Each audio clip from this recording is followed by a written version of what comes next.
Un niño de la calle le salvó la vida a un millonario con un acto inesperado.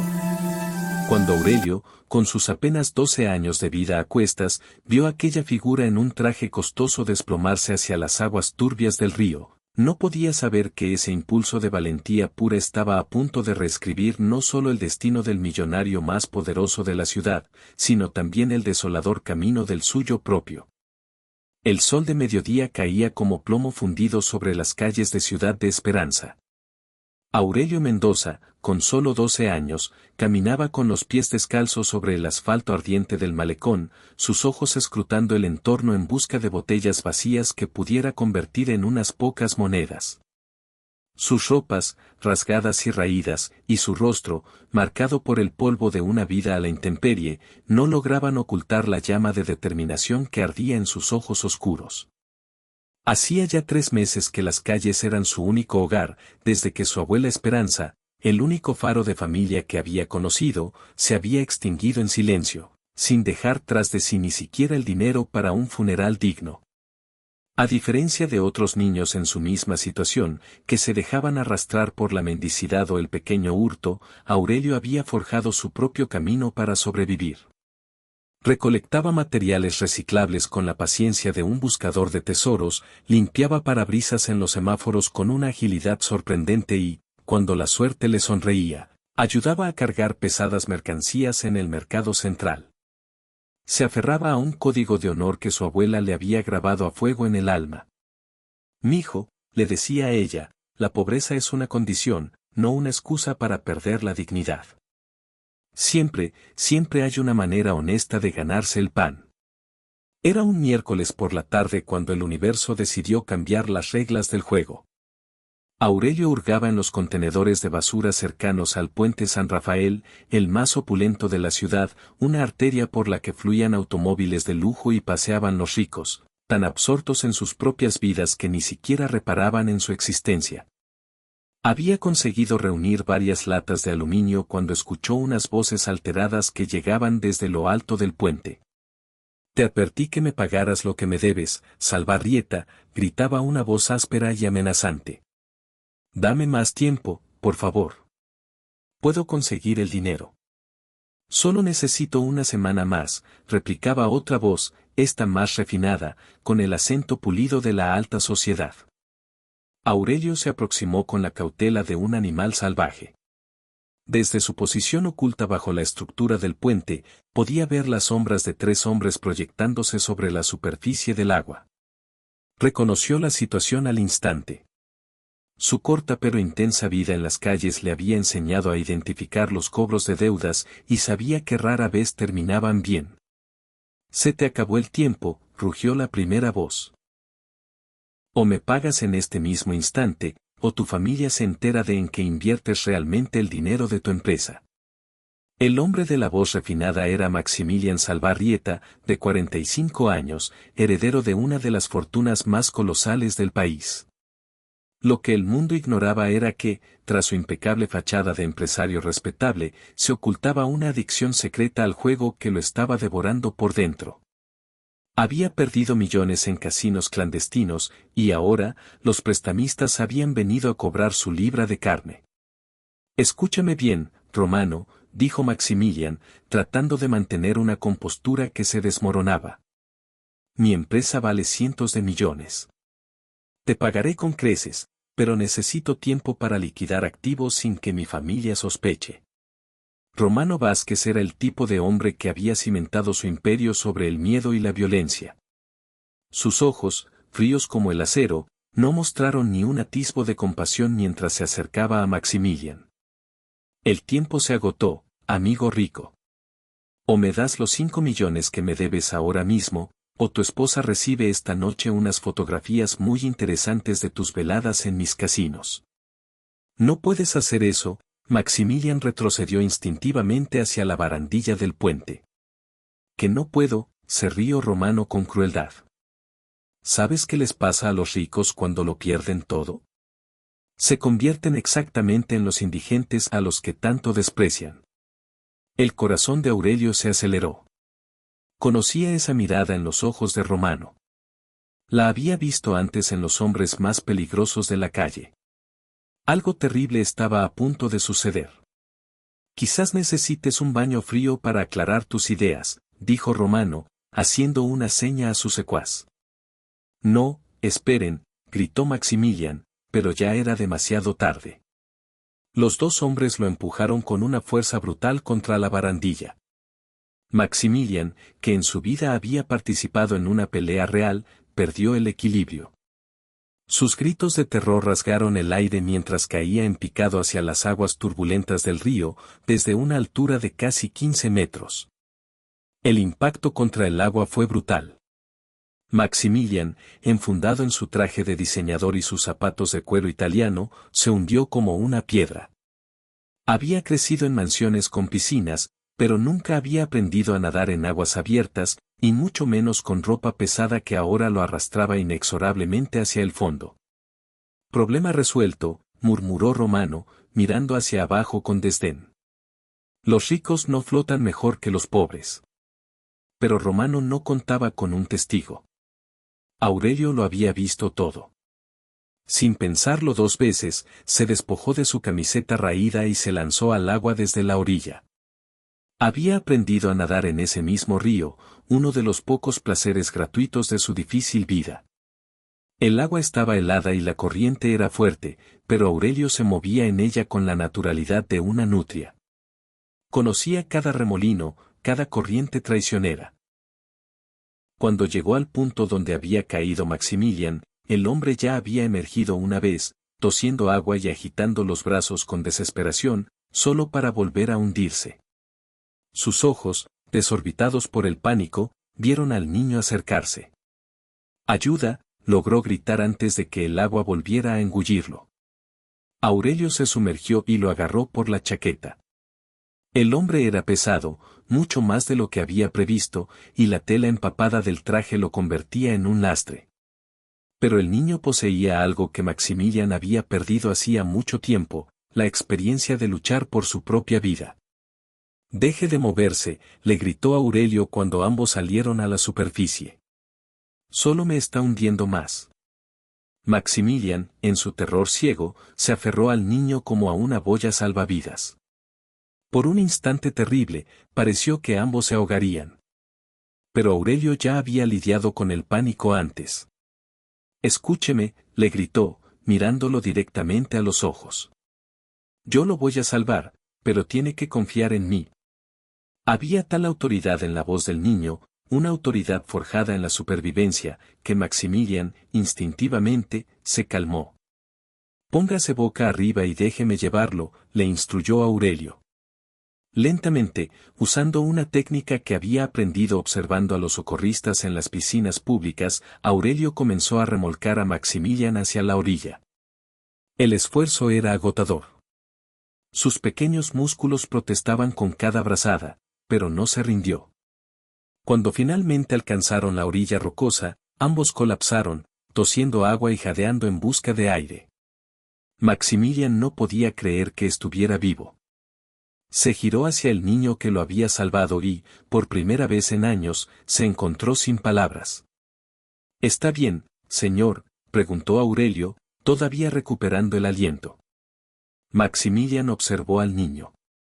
Era delgado, claramente desnutrido, con pequeñas cicatrices en los brazos que narraban una vida de dureza. Pero sus ojos poseían una sabiduría que no se correspondía con su edad. Tú me has salvado la vida», murmuró Maximilian. «¿Los hombres malos se fueron?», preguntó Aurelio, mirando hacia el puente. «¿Los viste?». «Lo vi todo». «Lo empujaron». Maximilian sintió una nueva oleada de pánico. «¿Qué viste exactamente?». «Vi que 2 hombres lo empujaron porque usted les debía dinero. Vi que tenía miedo y vi que se estaba ahogando». La simplicidad honesta del relato hizo que Maximilian se diera cuenta de algo. Este niño de la calle, testigo de su momento más vulnerable, no parecía interesado en juzgarlo ni en aprovecharse de la situación. «¿Cómo te llamas?», preguntó. «Aurelio Mendoza, señor». «Aurelio, necesito preguntarte algo muy importante. ¿Le dirás a alguien lo que has visto?». Aurelio lo miró con esos ojos sabios. ¿Es usted una buena persona, señor? La pregunta descolocó por completo a Maximilian. Hacía años que nadie le preguntaba algo así. Sus empleados lo temían. Sus socios codiciaban su dinero. Su familia lo respetaba por su posición. Pero este niño le preguntaba directamente por su carácter. No lo sé, respondió Maximilian, con una sinceridad que no recordaba haber usado en mucho tiempo. Entonces, quizás esta sea una oportunidad para descubrirlo, dijo Aurelio con una madurez que dejó atónito al millonario. En ese instante, Maximilian tuvo una epifanía. Este niño, que no poseía nada material en el mundo, acababa de arriesgar su vida por un completo desconocido. Había demostrado más valor y bondad en 10 minutos que él en toda su existencia privilegiada. Aurelio, dijo Maximilian, poniéndose de pie con dificultad, creo que tú y yo tenemos mucho de qué hablar. Pero ninguno de los dos sabía que Romano y su secuaz habían visto el rescate desde el puente. Y Romano no era el tipo de hombre que dejaba cabos sueltos. El verdadero peligro, para ambos, no había hecho más que empezar. 2 horas después de haber vuelto a nacer en las aguas turbias del río, Maximilian Salvarrieta se encontraba en la opulencia de su ático de lujo. Pero por primera vez en años, el esplendor que lo rodeaba no le ofrecía consuelo alguno. Se había cambiado de ropa y duchado, pero no podía borrar de su mente la imagen indeleble del niño que había arriesgado su propia vida para salvar la suya. Aurelio, por su parte, había regresado a su refugio habitual, un edificio abandonado en el distrito industrial, donde había construido un pequeño nido entre escombros y cartones. Era su hogar desde la muerte de su abuela y, a pesar de su precariedad, lo había dotado de una cierta apariencia de hogar con los pocos objetos que había encontrado o comprado. Pero aquella noche, ninguno de los dos pudo dormir. Maximilian deambulaba por su despacho privado, la ciudad extendiéndose a sus pies como una alfombra de luces. En algún lugar de esa inmensidad, el niño que lo había salvado probablemente pasaba hambre y frío. La ironía era cruel. Él, que poseía más dinero del que podría gastar en 10 vidas, había sido rescatado por alguien que seguramente no tenía ni para una comida decente. Su teléfono sonó, interrumpiendo sus pensamientos. El nombre en la pantalla le heló la sangre. Romano Vázquez. Creías que había terminado contigo, Salvarrieta, la voz de Romano era fría como el hielo. Romano, puedo pagarte. Solo necesito tiempo. Esto ya no va de dinero, lo interrumpió Romano. Va de respeto. Me dejaste en ridículo al sobrevivir a esa caída. No fue culpa mía sobrevivir, replicó Maximilian, esforzándose por mantener la voz firme. No, pero fue culpa tuya tener un angelito de la guarda. Sí, Salvarrieta, lo vimos todo. Un niño de la calle te salvó la vida. ¡Qué conmovedor! El corazón de Maximilian se desbocó. El niño no tiene nada que ver con esto. Ah, ¿no? Es un testigo de lo que pasó. Puede identificarme. Es un problema que necesito resolver.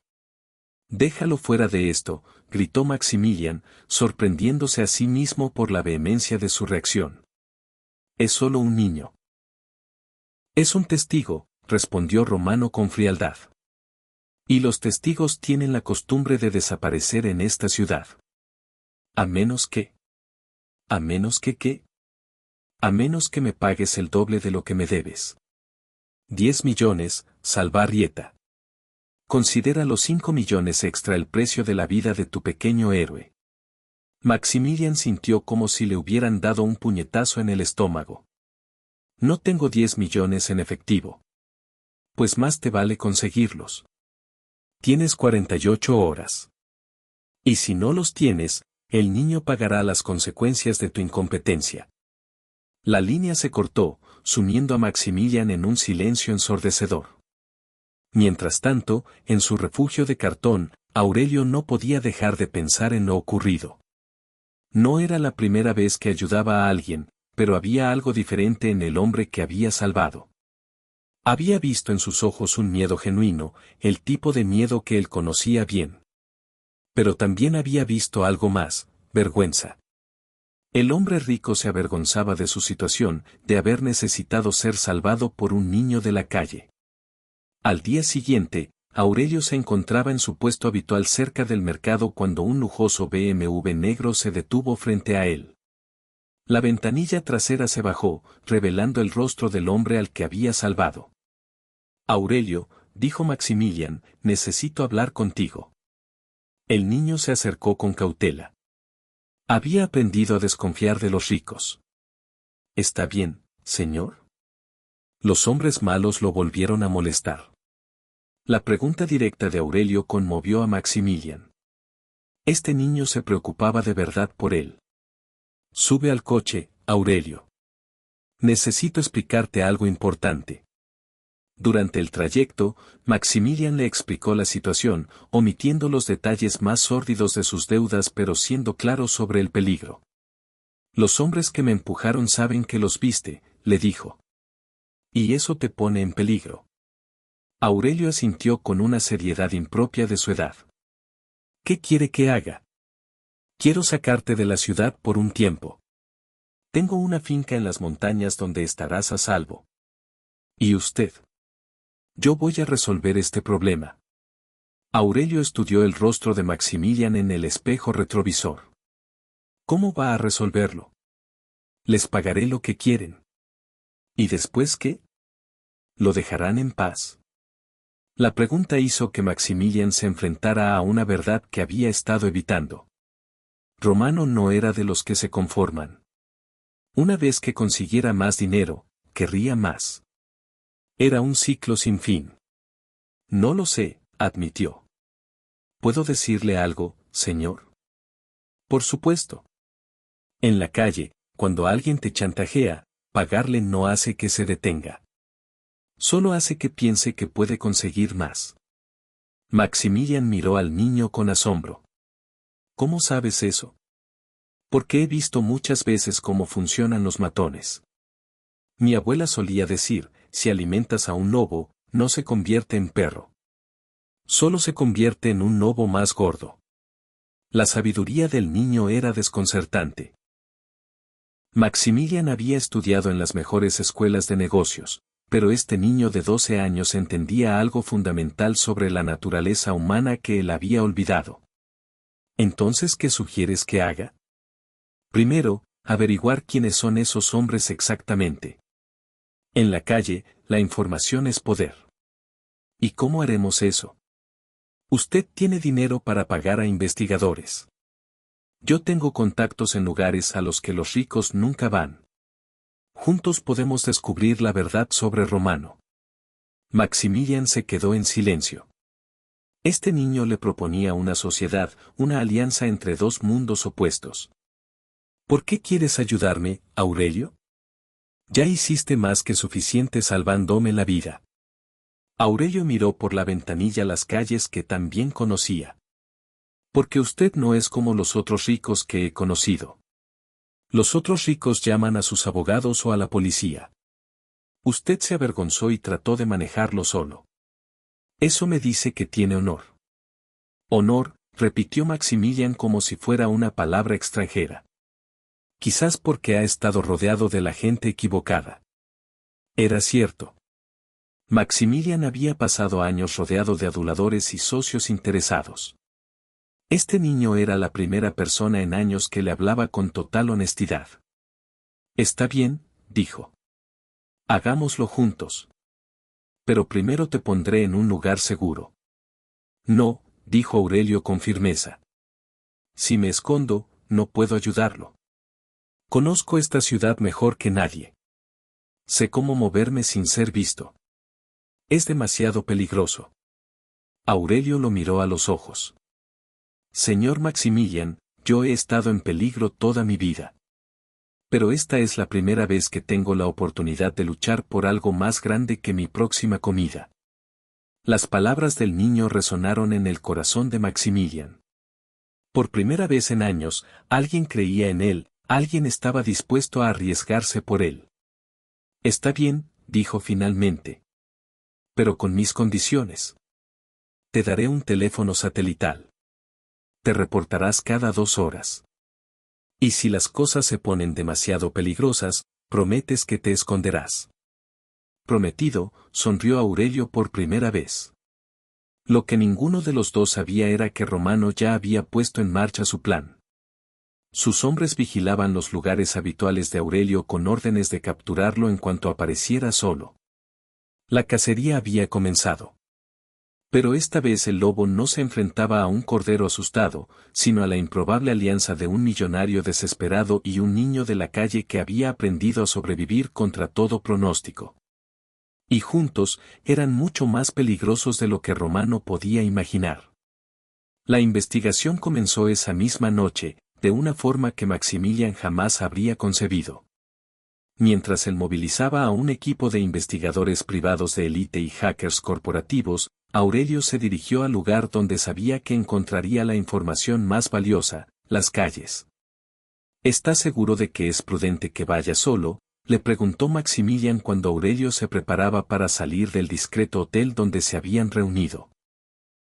Es más seguro que vaya solo, respondió Aurelio, ajustándose la gorra que Maximilian le había dado. Si me ven con usted, sabrán que trabajamos juntos. Pero si ven a un niño de la calle haciendo preguntas, pensarán que solo busco chismes. Aurelio tenía razón. Durante sus años en las calles, había aprendido que los niños como él eran prácticamente invisibles para la mayoría. Los adultos hablaban delante de ellos como si no existieran, revelando secretos que jamás compartirían con otros adultos. Su primera parada fue el Café Luna, un local de mala muerte donde se congregaban taxistas, vendedores ambulantes y trabajadores nocturnos. Era el epicentro donde las noticias de la calle circulaban con más rapidez que en cualquier redacción de periódico. Aurelio, exclamó doña Carmen, la dueña del café, al verlo entrar. Era una mujer de 60 años que lo había cuidado de forma esporádica durante sus primeros meses en la calle. ¿Dónde te habías metido, mijo? No te he visto en días. Trabajando, doña Carmen. Usted sabe cómo es esto. Siéntate, te daré algo de comer. Estás muy flaco. Mientras doña Carmen le preparaba un plato de arroz con pollo, Aurelio aguzó el oído. No tardó en escuchar lo que buscaba. Y dicen que Romano anda buscando a un niño de la calle, murmuró un taxista. Ofrece $500 por información. $500 por un niño, ¿qué habrá hecho? No lo sé, pero Romano no gasta ese dineral por diversión. Aurelio sintió un escalofrío, pero siguió comiendo como si nada. $500 era más dinero del que la mayoría de la gente en aquel café veía en meses. Romano se lo estaba tomando muy en serio. Doña Carmen, dijo cuando ella se acercó a rellenarle el vaso de agua, ¿ha oído algo sobre Romano Vázquez últimamente? Los ojos de la mujer se endurecieron al instante. ¿Por qué preguntas por ese animal? Curiosidad, nada más. Alguien mencionó su nombre. Mira, mijo, doña Carmen se sentó frente a él y bajó la voz. Romano no es solo un prestamista. Ese hombre tiene negocios por toda la ciudad. Drogas, préstamos ilegales, extorsión. La policía lo sabe, pero tiene a la mitad del cuerpo en su nómina. ¿Qué tipo de extorsión? De todo tipo. Le gusta atrapar a gente rica con secretos oscuros.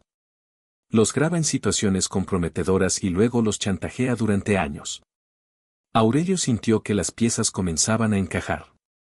Romano no había elegido a Maximilian al azar. Probablemente lo llevaba investigando desde hacía tiempo, esperando el momento perfecto para tenderle una trampa. Doña Carmen, ¿conoce a alguien que haya trabajado para él? Sí, pero no puedo decirte quién. Es demasiado peligroso. ¿Y si le dijera que mi vida podría depender de esa información? Doña Carmen estudió el rostro serio del niño.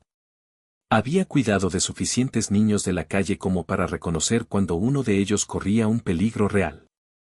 Hay un hombre llamado, el Flaco, González. Trabajó para Romano durante años, hasta que intentó salirse. Romano le rompió las 2 piernas como advertencia. Ahora vive en el Parque San Martín, debajo del Puente Viejo. Cree que hablaría conmigo. Si le llevas comida y cigarrillos, tal vez. Pero Aurelio, doña Carmen lo agarró del brazo, ten mucho cuidado. Romano no perdona, y no le importa si eres un niño. Una hora después, Aurelio se dirigía al Parque San Martín con una bolsa de comida que había comprado con parte del dinero de Maximilian. El parque era un conocido refugio para personas sin hogar y adictos, pero Aurelio sabía cómo moverse en esos ambientes. Encontró al flaco González exactamente donde doña Carmen le había indicado. Era un hombre de unos 40 años, demacrado, con las piernas visiblemente dañadas, sentado en una silla de ruedas improvisada. «¿Flaco González?», preguntó Aurelio, acercándose con cautela. El hombre alzó la vista con desconfianza. «¿Quién pregunta?». «Soy Aurelio. Doña Carmen del Café Luna me dijo que podía encontrarlo aquí». «¿Necesita información sobre Romano Vázquez?». Los ojos del flaco se llenaron de terror. «¿Estás loco, niño? No hablo de Romano con nadie». «Tengo comida», dijo Aurelio, levantando la bolsa. «¿Y cigarrillos?». El flaco miró la bolsa con hambre evidente, pero sacudió la cabeza. «No vale la pena. Romano ya me mató una vez. No voy a dejar que lo haga de nuevo». «¿Y qué pasaría si le dijera que Romano ya me está buscando? Que tal vez usted es mi única oportunidad de sobrevivir». El flaco estudió al niño con más detenimiento.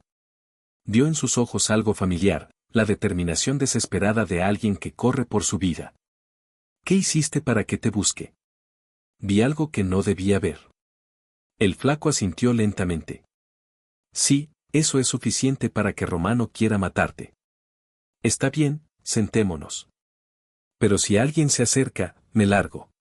Durante la siguiente media hora, el flaco le contó a Aurelio todo lo que sabía sobre las operaciones de Romano. Era peor de lo que habían imaginado. Romano no solo prestaba dinero, dirigía una red criminal que incluía secuestros, tráfico de drogas y asesinatos por encargo. «Romano tiene una regla», continuó el flaco. «Nunca deja testigos vivos. Si te vio en acción, niño, no parará hasta que estés muerto». «¿Pero tiene enemigos? ¿Alguien que quiera verlo caer?». El flaco rió con amargura. «Romano tiene muchos enemigos, pero también mucho poder. La única forma de vencerlo es con pruebas sólidas que la policía no puede ignorar, o encontrando a alguien más poderoso que él». «¿Como quién?». «Como el comisario Herrera. Es el único policía de la ciudad que Romano no ha podido comprar. Pero necesitarías pruebas muy contundentes para convencerlo de actuar». Aurelio memorizó cada detalle. Cuando regresó al hotel, encontró a Maximilian paseando nerviosamente. «¿Estás bien?». «Estoy bien, pero tengo noticias. Algunas buenas, otras malas». Aurelio le contó todo lo que había averiguado. Maximilian escuchó en silencio, su rostro palideciendo con cada revelación. «Entonces es aún peor de lo que pensaba», murmuró. «Sí, pero también encontramos una posible solución. Este comisario Herrera podría ayudarnos, pero necesitamos pruebas sólidas». «¿Y cómo vamos a conseguir esas pruebas?». «Esa es la parte complicada», admitió Aurelio. «Tenemos que encontrar la forma de grabar a Romano admitiendo sus crímenes». Maximilian guardó silencio por un momento. Luego, una idea comenzó a tomar forma en su mente. ¿Y si le ofrezco encontrarme con él para negociar? Si voy a pagar esa cantidad de dinero, querré garantías de que me dejará en paz». «Podría funcionar», dijo Aurelio lentamente, «pero sería muy peligroso para usted. Más peligroso que vivir el resto de mi vida mirando por encima del hombro». En ese momento, sonó el teléfono de Maximilian. Era Romano. «Ya tienes mi dinero, Salvarrieta». «Tengo una contrapropuesta», dijo Maximilian, haciendo una seña a Aurelio. «Tengo los 10 millones, pero quiero garantías». «¿Garantías?», se burló Romano. «Alguien que está a punto de darte 10 millones de dólares tiene cierto poder de negociación». Romano se rió. «Está bien. Me gusta un hombre que negocia». Nos vemos mañana a las 8 de la noche en el almacén 47 del puerto. Ven solo, trae el dinero y hablamos. ¿Y el niño? Ah, sí, tu pequeño Salvador. No te preocupes por él. Una vez que tenga el dinero, el niño deja de ser mi problema. Pero Maximilian pudo oír la mentira en su voz. No importaba cuánto pagara, Romano nunca dejaría vivir a Aurelio.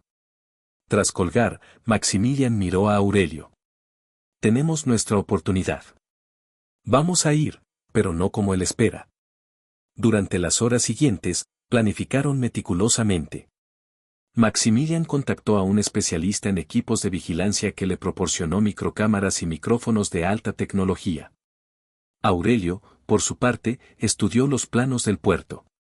El almacén 47 está aislado, observó. Perfecto para una emboscada, pero también para nosotros. Aurelio, quiero que sepas que, pase lo que pase mañana, me aseguraré de que tengas un futuro. He hablado con mis abogados para crear un fondo para tu educación. ¿Por qué haría eso? Porque me salvaste la vida.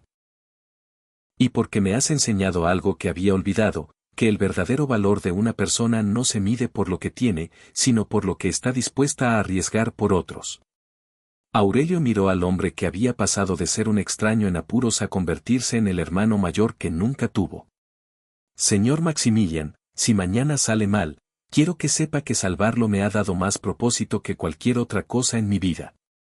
Por primera vez siento que mi vida importa. Las palabras del niño conmovieron a Maximilian.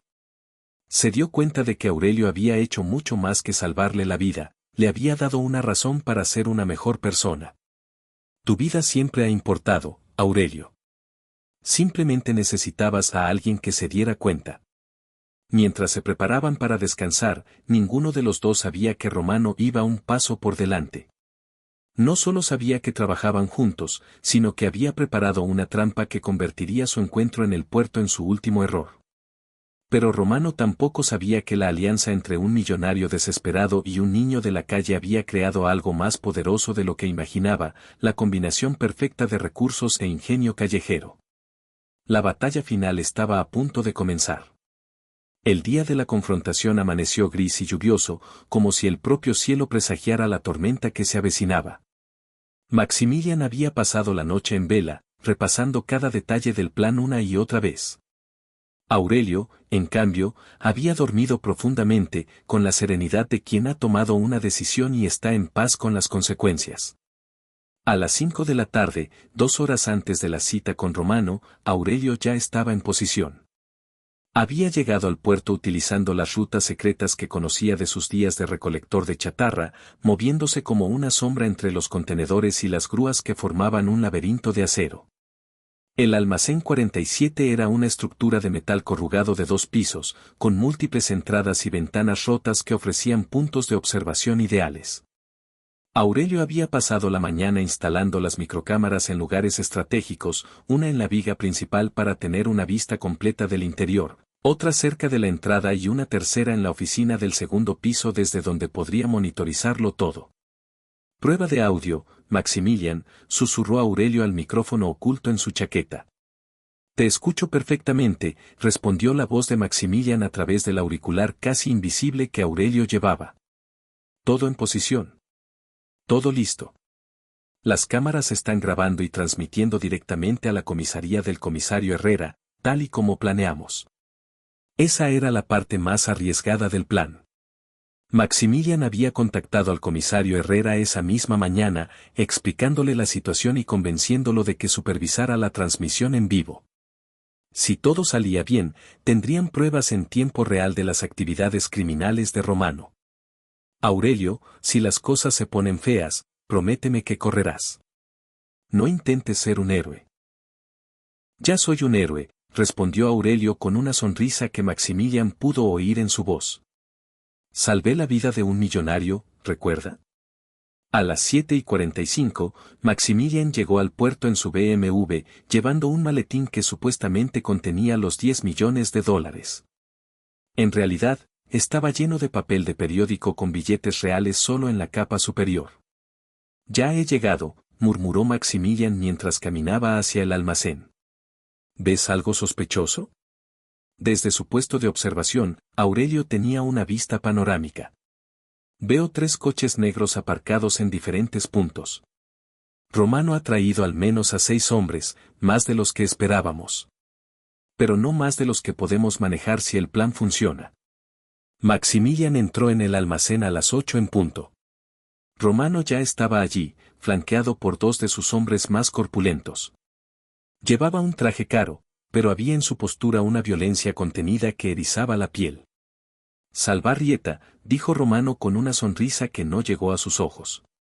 Puntual como un buen hombre de negocios. Tengo tu dinero, respondió Maximilian, levantando el maletín. Pero antes quiero discutir los términos de nuestro acuerdo. Romano se rió. ¿Términos? ¿Todavía crees que estás en posición de negociar? Estoy en posición de darte 10 millones de dólares. Eso me da cierto poder de negociación. ¿Sabes qué, Salvarrieta?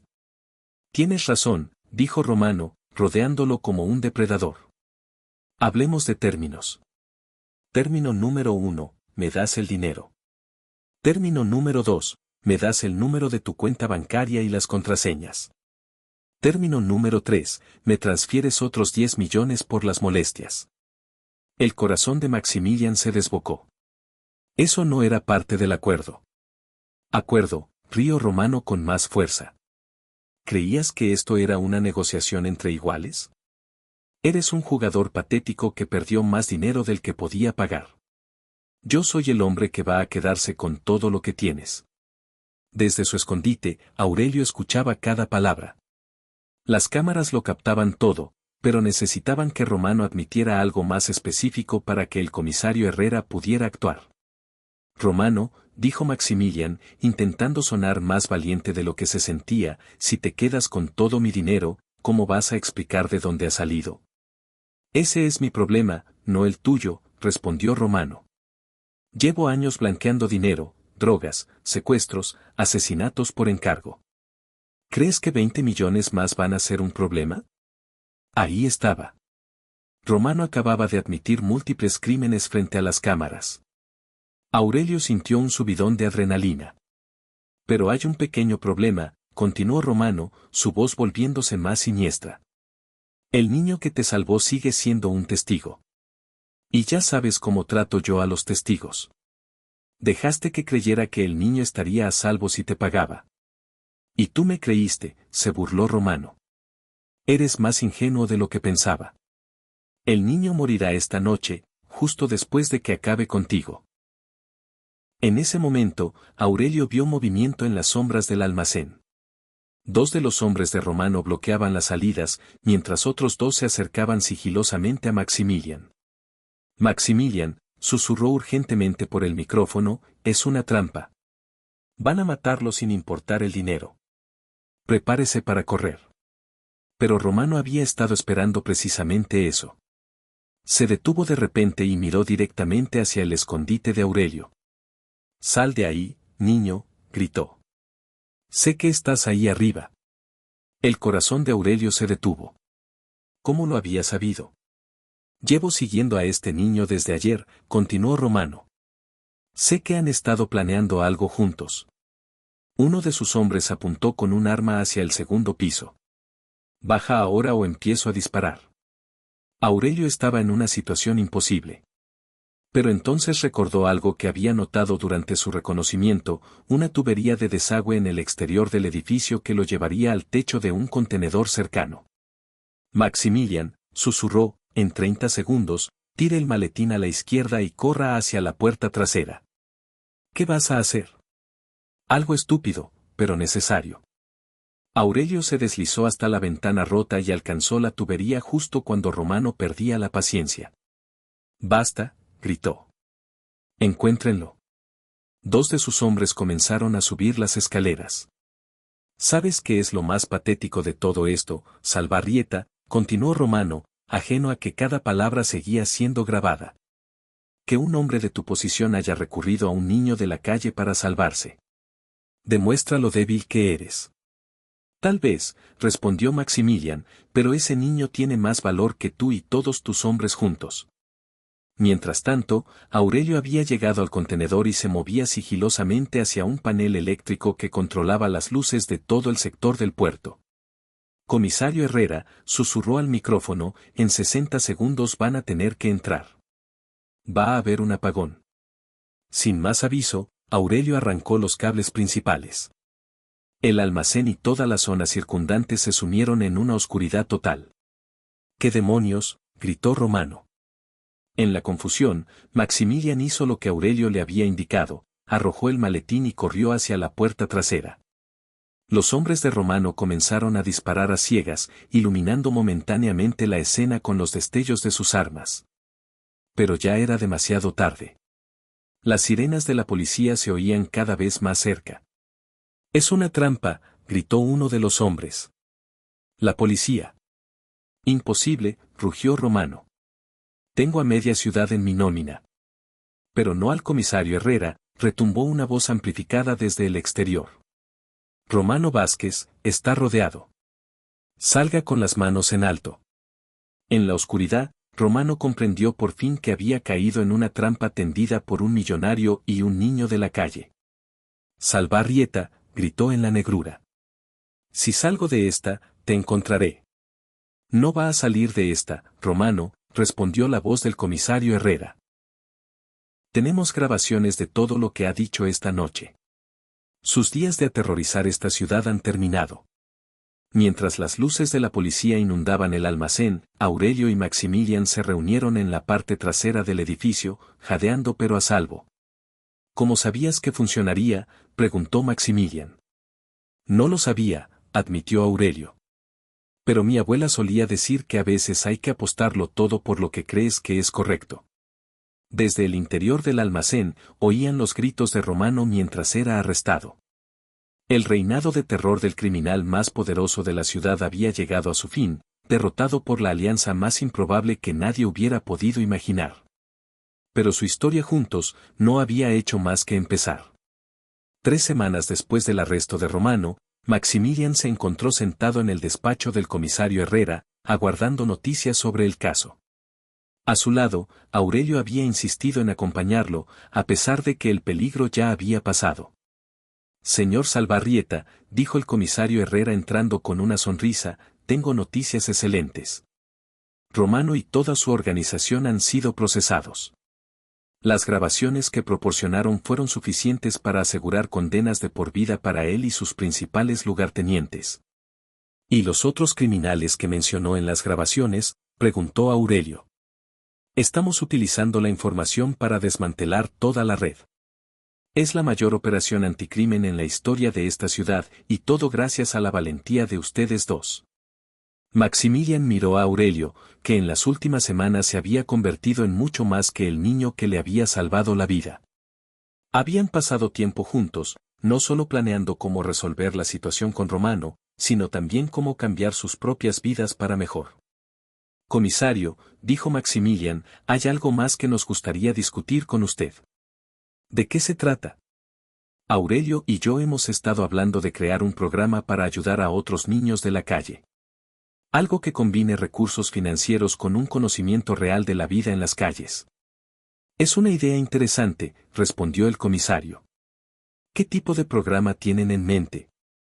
Aurelio se enderezó en su silla. «Señor comisario, hay cientos de niños como yo en esta ciudad.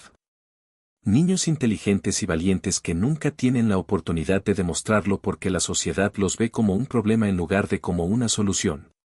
«¿Y cuál sería la solución?». «Crear oportunidades reales», intervino Maximilian. «No solo caridad, sino programas de formación, educación y trabajo que les den la oportunidad de construir vidas dignas. Pero lo más importante», añadió Aurelio, «es que sean programas diseñados por personas que de verdad entienden la vida en la calle, no solo por gente bien intencionada que nunca ha pasado hambre». El comisario Herrera se recostó en su silla, impresionado por la madurez y la visión de ambos. «¿Y cómo planean implementarlo?». «Maximilian proporcionará la financiación inicial», explicó Aurelio. «Yo reclutaré a los niños y ayudaré a diseñar programas que de verdad funcionen. Y esperamos que la policía nos ayude con seguridad y respaldo legal». ¿Qué les hace pensar que esto funcionará mejor que otros programas que ya existen? Maximilian y Aurelio intercambiaron una mirada. Fue Maximilian quien respondió, porque este programa no tratará a estos niños como víctimas que necesitan ser salvadas. Los tratará como recursos valiosos que pueden contribuir a mejorar la sociedad. ¿Pueden darme un ejemplo concreto? Por supuesto, dijo Aurelio. Los niños de la calle conocen la ciudad mejor que nadie. Saben dónde se esconden los criminales, dónde se trafica con drogas. En lugar de ignorar ese conocimiento, podríamos entrenarlos como informantes y asistentes comunitarios.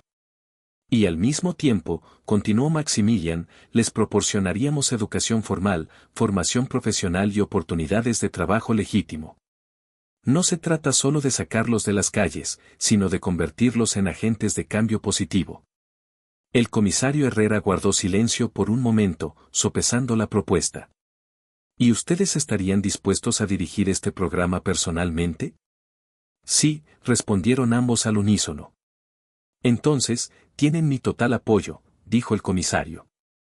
De hecho, creo que esta podría ser exactamente la clase de innovación que nuestra ciudad necesita. Cuando salieron de la comisaría, caminaron en silencio durante varias manzanas, ambos procesando la magnitud de su compromiso. ¿Estás seguro de esto, Aurelio?, preguntó finalmente Maximilian. Dirigir un programa así será un trabajo a tiempo completo.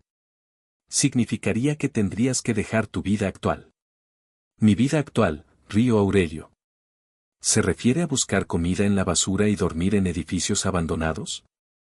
Sí, creo que puedo dejar esa vida atrás. Pero también significará una gran responsabilidad. Otros niños dependerán de ti. Señor. Maximilian, Aurelio se detuvo y lo miró con seriedad. Usted me enseñó que mi vida puede tener un propósito más allá de la mera supervivencia. Ahora quiero usar esa lección para ayudar a otros niños a descubrir su propio propósito. Maximilian sintió una oleada de orgullo. En las pocas semanas que habían trabajado juntos, había visto a Aurelio transformarse de un niño que luchaba por sobrevivir en un joven líder con una visión clara. Hay algo más que debemos discutir, dijo Maximilian. Para que puedas dirigir este programa eficazmente, necesitarás una educación formal. He estado investigando y hay una escuela preparatoria acelerada que te permitiría obtener tu diploma en 2 años. Una escuela de verdad, con aulas y profesores. Una escuela de verdad. Y después, si quieres, la universidad. Aurelio se quedó callado por un momento, abrumado por las posibilidades que se abrían ante él. ¿Puedo preguntarle algo personal, señor Maximilian? Por supuesto. ¿Por qué hace todo esto por mí? Ya me pagó por salvarle la vida ayudándome con Romano. No me debe nada más. Maximilian se detuvo en medio de la acera y miró al niño que había cambiado su vida por completo. Aurelio, aquel día en el río, no solo me salvaste de ahogarme. Me salvaste de una vida vacía y sin propósito. No entiendo. Antes de conocerte, tenía mucho dinero, pero ninguna razón real para levantarme por las mañanas. Trabajaba solo para ganar más dinero. Gastaba dinero solo porque podía. Era rico, pero mi vida no tenía ningún significado. Hizo una pausa.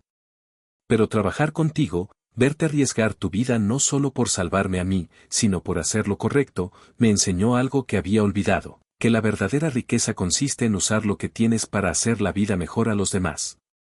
Entonces, esto no es caridad. No, en absoluto. Es una sociedad. Yo tengo los recursos financieros y los contactos. Tú tienes la inteligencia, la experiencia real y la capacidad de conectar con gente a la que yo nunca podría llegar. Juntos podemos lograr algo que ninguno de los dos podría hacer por separado. Esa noche, Aurelio se encontró en una situación que jamás había imaginado, durmiendo en una cama de verdad, en un apartamento de verdad que Maximilian había alquilado para él mientras se preparaba para empezar la escuela. Mientras miraba por la ventana las luces de la ciudad, pensó en todos los otros niños que en ese mismo momento dormían en la calle, como él había hecho apenas un mes antes. Pronto, si todo salía según lo planeado, algunos de esos niños también tendrían la oportunidad de cambiar sus vidas. Su teléfono sonó. Era un mensaje de texto de Maximilian. ¿Todo bien en tu nuevo hogar? Aurelio respondió, todo perfecto. ¿Estás seguro de que no se arrepentirá de haberse metido con un niño de la calle? La respuesta llegó al instante. Jamás. Eres la mejor inversión que he hecho en mi vida.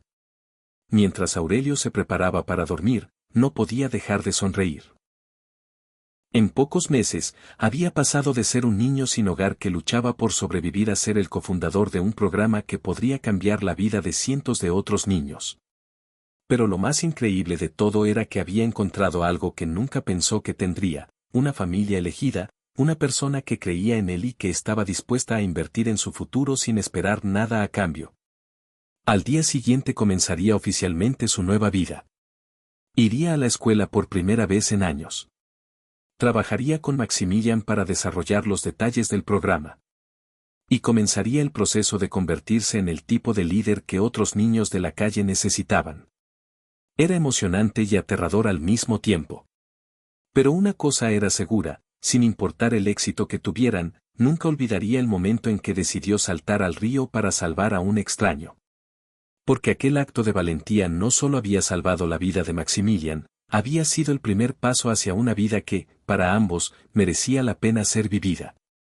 Un año después de la creación del programa Nuevos Horizontes, Aurelio Mendoza, ahora con 13 años, se despertaba cada mañana con una sensación que le había sido ajena durante toda su vida, la certeza de que su día tendría un propósito. El centro de operaciones había crecido exponencialmente, ocupando ahora 3 edificios interconectados en el corazón de la ciudad. Antiguos almacenes habían sido transformados en un complejo integral que incluía aulas, talleres de formación técnica, dormitorios, una clínica médica y hasta un pequeño estudio de grabación donde los niños creaban podcast contando sus historias de transformación. Pero el crecimiento no había sido solo en infraestructura. El programa albergaba ahora a 150 niños y jóvenes de entre 8 y 18 años, cada uno con una historia única de supervivencia que se había convertido en una historia de esperanza. Las paredes del centro estaban decoradas con fotografías que documentaban el antes y el después de cada participante, rostros demacrados transformados en sonrisas radiantes, ojos vacíos que ahora brillaban con determinación y sueños. Era un martes memorable. Representantes de 7 países latinoamericanos, delegados de organizaciones internacionales, periodistas de cadenas globales y funcionarios del Banco Mundial habían llegado para evaluar el programa como modelo de replicación continental. La presión era inmensa, pero Aurelio había aprendido a canalizarla del mismo modo que había aprendido a sobrevivir en las calles, convirtiéndola en combustible para el éxito. ¿Cómo te sientes?, preguntó Maximilian mientras se ajustaba la corbata. En el último año, había observado a Aurelio evolucionar de un niño traumatizado pero resiliente a un joven líder cuya presencia imponía un respeto inmediato. Siento como si mi abuela Esperanza estuviera aquí conmigo, respondió Aurelio, arreglándose la camisa formal que ahora le sentaba a la perfección. Ella solía decir que cuando haces algo con amor verdadero por los demás, nunca estás solo en el escenario. Los últimos 12 meses habían sido un torbellino de crecimiento para Aurelio. No solo había completado su primer año de educación formal con calificaciones sobresalientes, sino que había demostrado una capacidad de liderazgo natural que había sorprendido incluso a Maximilian. Había desarrollado e implementado programas innovadores que estaban generando resultados que desafiaban todas las expectativas. Nuevos Horizontes había evolucionado hasta incluir 5 componentes revolucionarios. Primero, una educación acelerada y personalizada. Segundo, una formación técnica especializada en áreas de alta demanda.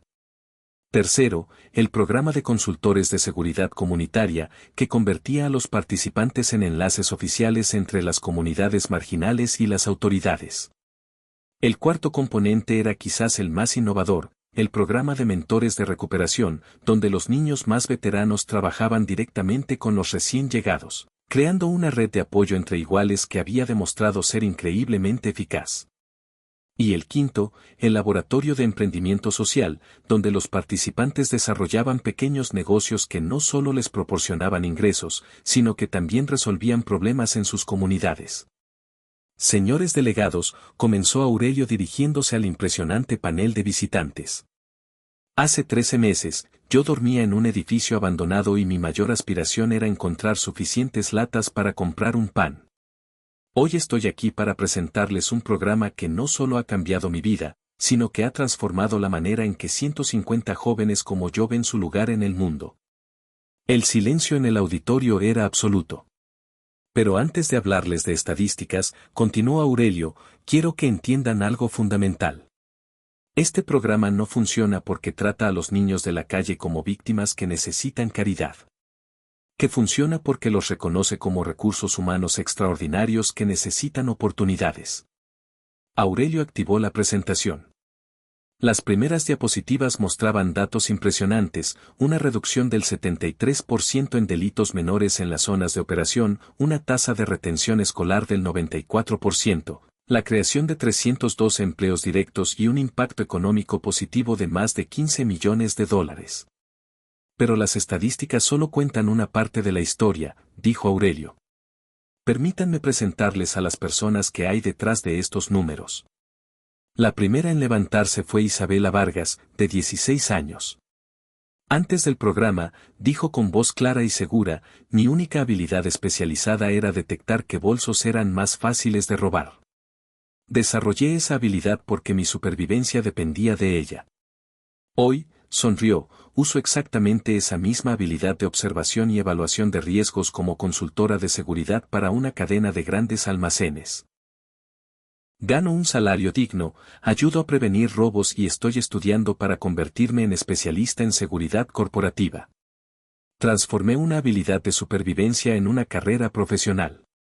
El siguiente fue Rodrigo Fernández, de 17 años. Desde los 9 años, explicó, conocía cada esquina donde se vendían drogas en esta ciudad. No porque fuera consumidor, sino porque ese conocimiento me permitía evitar las zonas peligrosas. Hoy, continuó con orgullo, trabajo con la unidad de narcóticos de la policía local, proporcionando información que ha llevado al desmantelamiento de 23 puntos de venta y al arresto de más de 60 traficantes. Y estoy estudiando criminología para convertirme en detective. Uno tras otro, los jóvenes compartieron historias similares, habilidades desarrolladas para sobrevivir que habían sido canalizadas hacia contribuciones sociales positivas.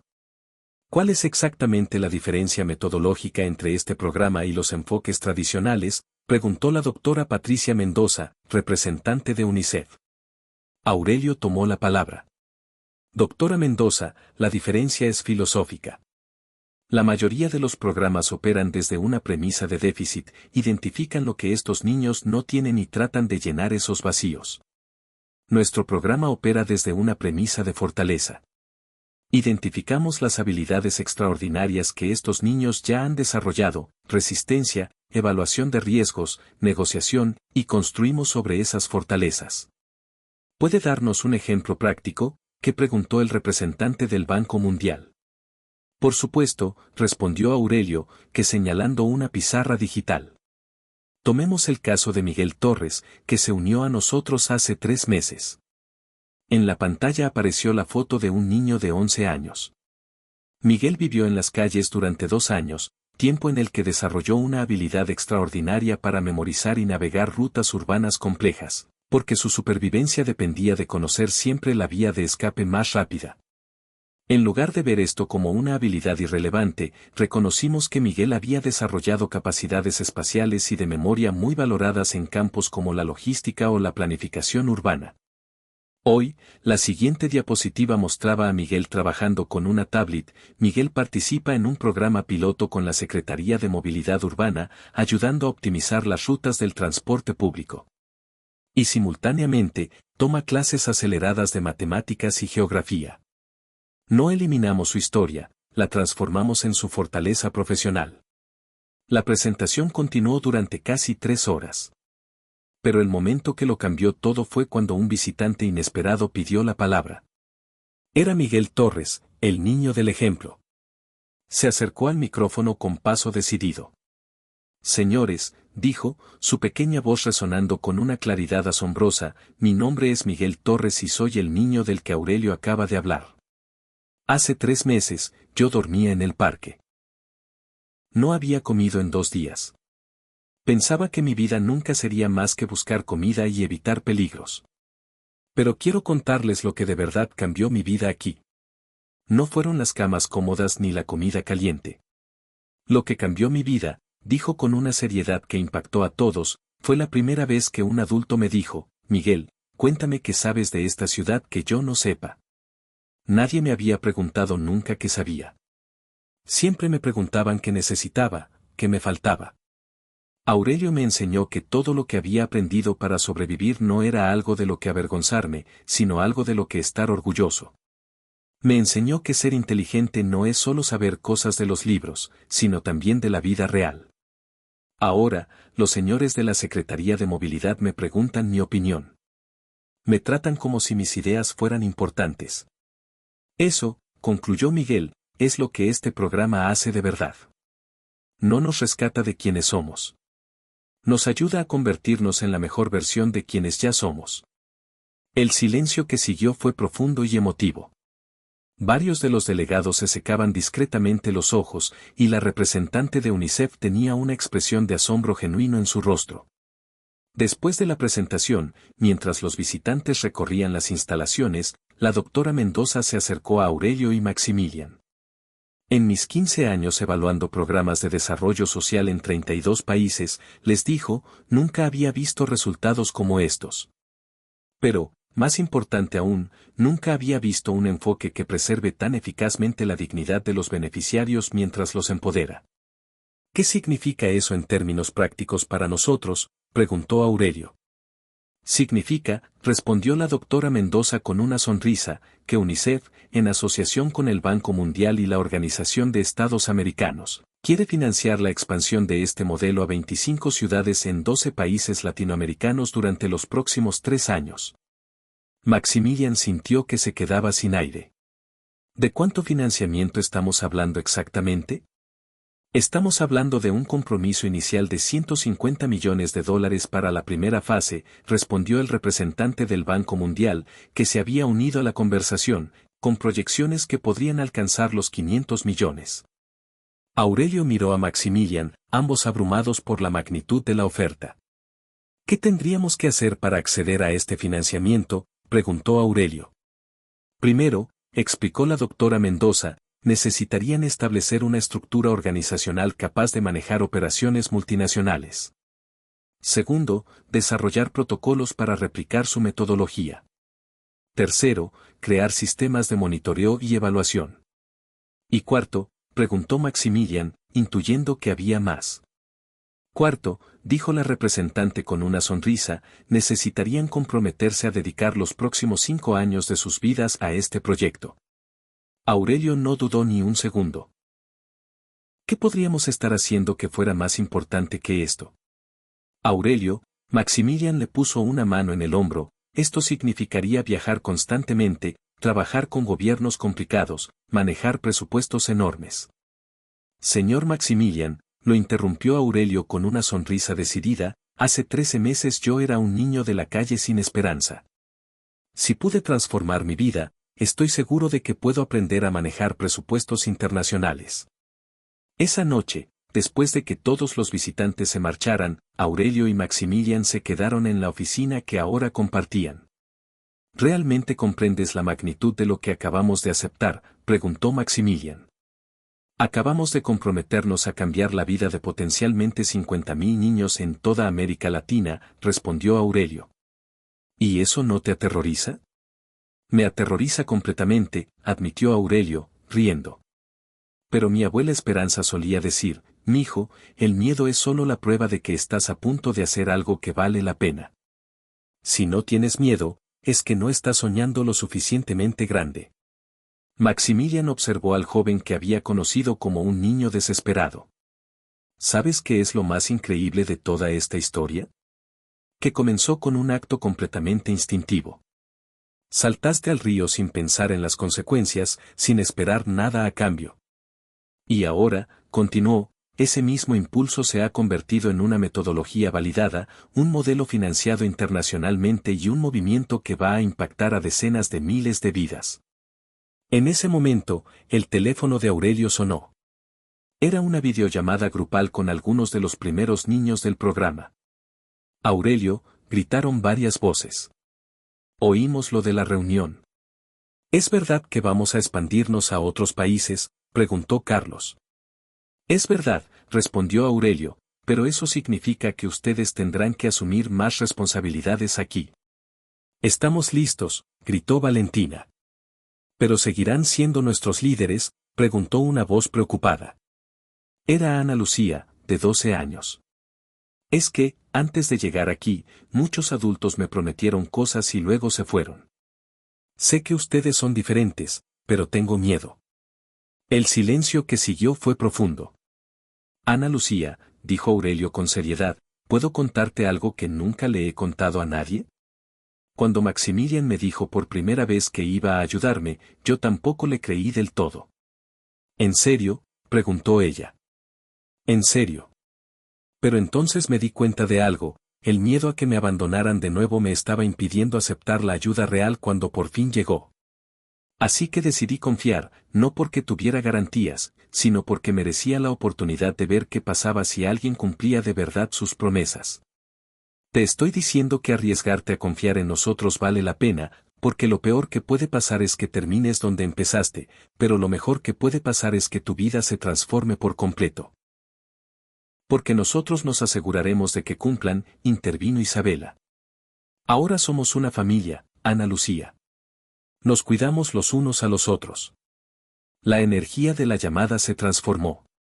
Oigan, dijo Rodrigo de repente. Deberíamos escribir cartas a los primeros niños que entren en los programas de otros países, contándoles nuestras historias.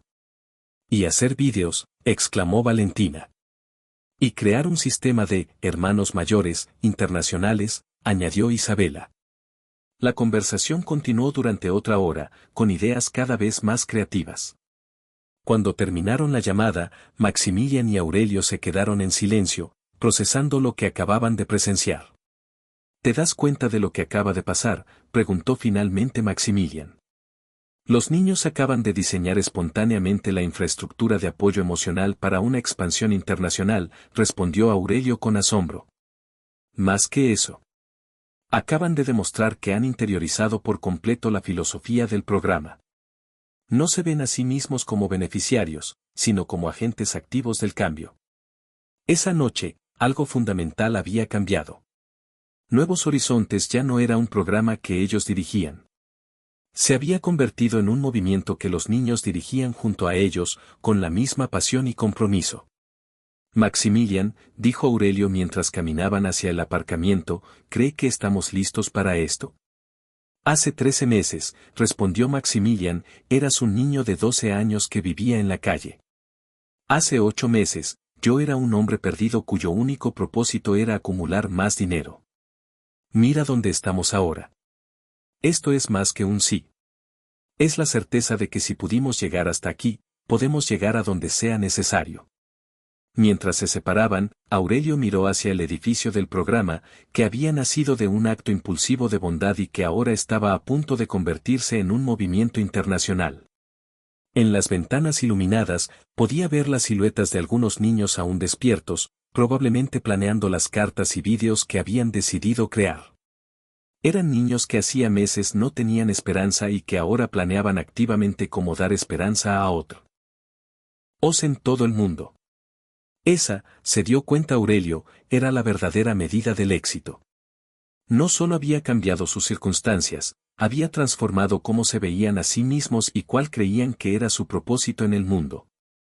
Mañana comenzaría la planificación para la expansión internacional. Pero esa noche, mientras caminaba hacia su apartamento, Aurelio sabía con certeza absoluta que estaban haciendo exactamente lo que debían hacer. Y que el niño de 12 años que saltó a un río para salvar a un extraño se había convertido en algo que nunca imaginó posible, el líder de un movimiento que estaba a punto de demostrar al mundo que los niños más olvidados pueden convertirse en los agentes de cambio más poderosos de la sociedad. 3 años después de aquel día que lo cambió todo para siempre, Aurelio Mendoza, ahora con 16 años, se encontraba en el escenario principal del Teatro Nacional. Frente a él, una audiencia de más de 3.000 personas que incluía presidentes, ministros, líderes empresariales y representantes de organizaciones internacionales de 47 países. Era la ceremonia de clausura del primer Congreso Mundial de Transformación Social Juvenil, un evento nacido del extraordinario éxito del programa Nuevos Horizontes. Honorables invitados, comenzó Aurelio con la confianza serena de quien ha aprendido a convertir su dolor en propósito.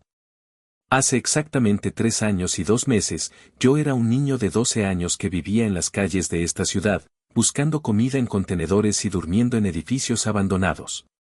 Un profundo silencio llenó el teatro.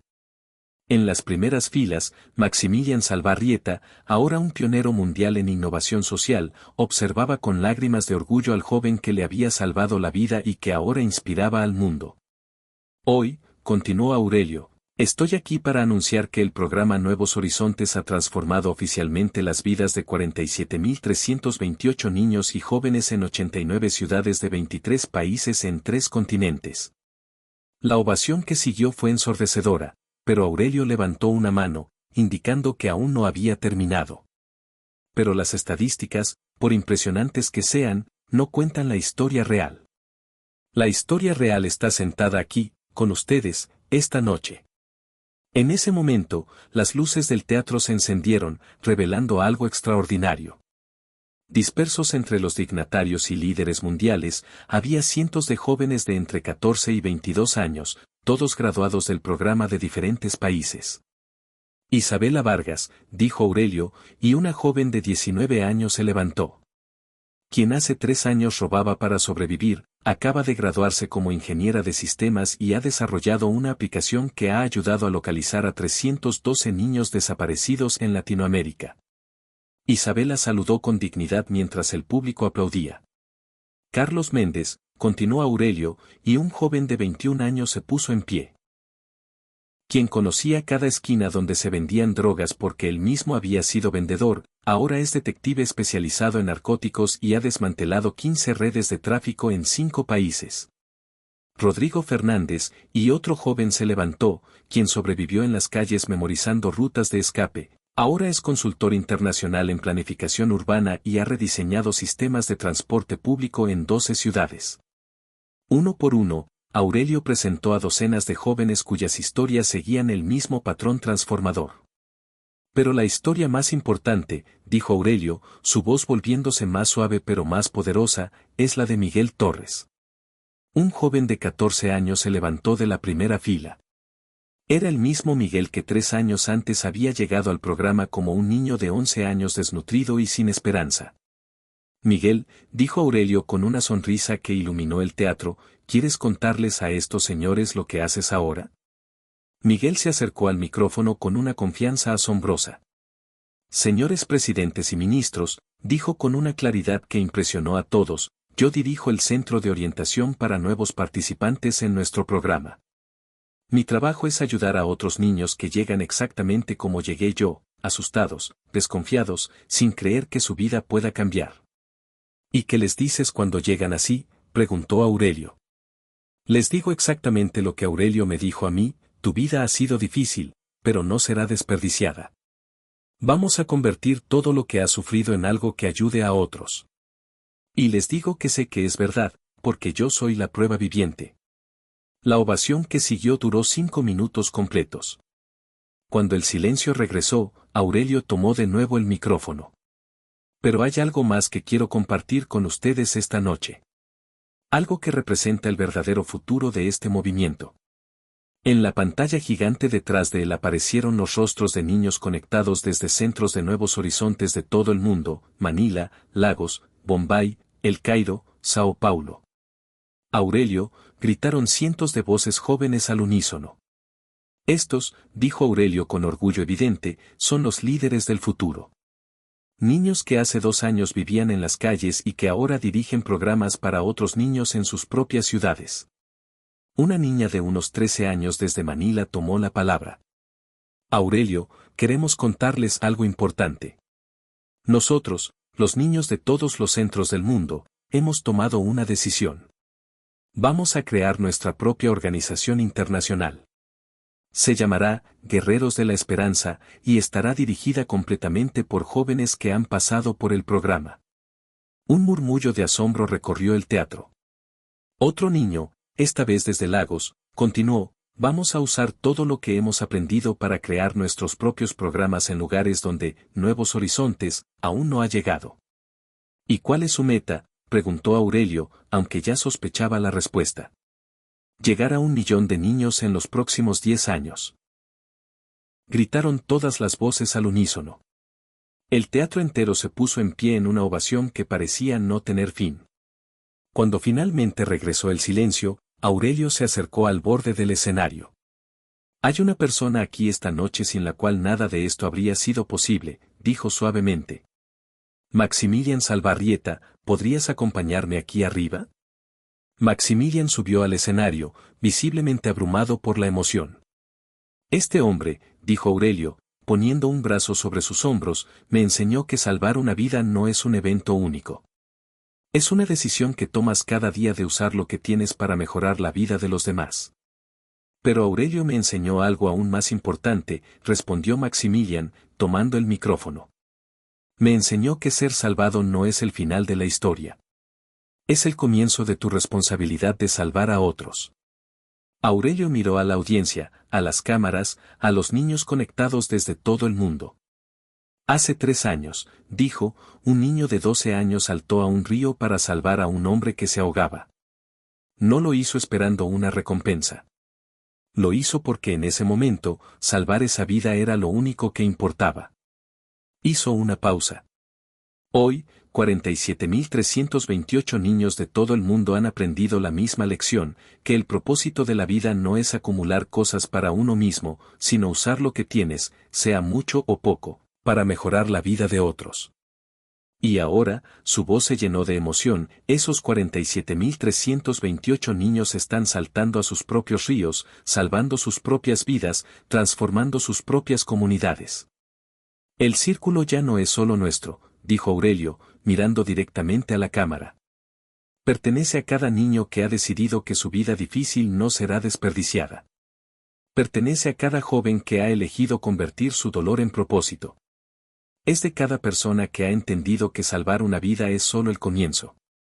Y este círculo, concluyó con una sonrisa que irradiaba pura esperanza, nunca dejará de crecer. La ovación final duró 15 minutos.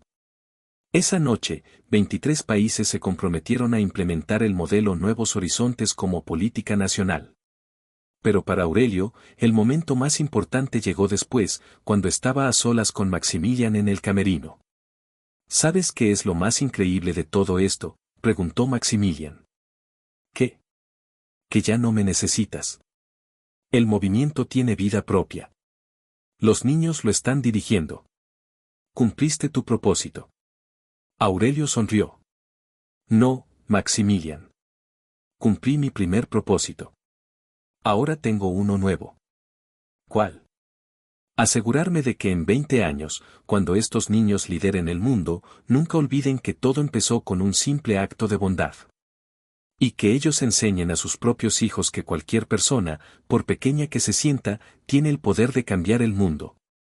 Esa noche, mientras regresaban a casa, Aurelio miró al cielo estrellado y susurró: gracias, abuela Esperanza. Tu nieto encontró su camino. Y en algún lugar de la ciudad, un niño de 10 años que vivía en las calles vio la retransmisión del evento en el televisor de un escaparate y, por primera vez en años, se atrevió a creer que quizás, solo quizás, su vida también podría tener un propósito.